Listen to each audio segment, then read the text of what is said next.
Güher yatıdı sayda tunumusunun nime paydı der bana. Edessiz aşo rarus motoru belen. Yumulak motor güverden birisi kep kaldı. Nurgullar onu soğan mı yumulak motorun yok mu der. Aga motor bulan tikine ha? Yaran mı gene ha? Benim bizim geldi şöyle bir. Ne sıkıntı mı ne?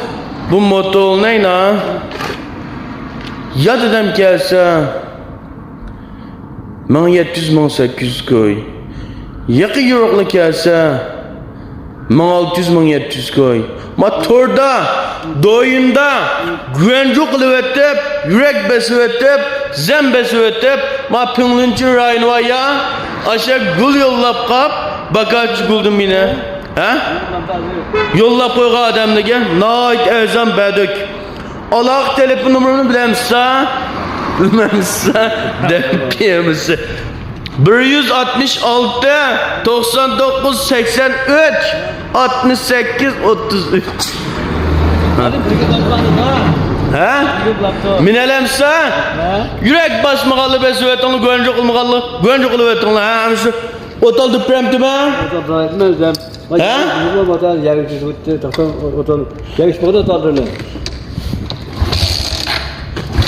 O.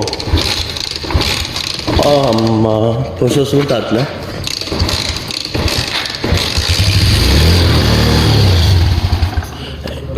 Tabii ki çıkmam da. Tamam, ya anladın mı? Toxtab to'moqma. Qaydiga hediyalar miskin ha? Ne? Haydamamiz. He. Ne koptum? Nemishqa? Hizmet geçti mi? Xil o'g'angi mayda paqmoqlar. Hamisi haydayman aka. Jungle, tog', bog' ajrimni bilagiga bo'lolmaydi.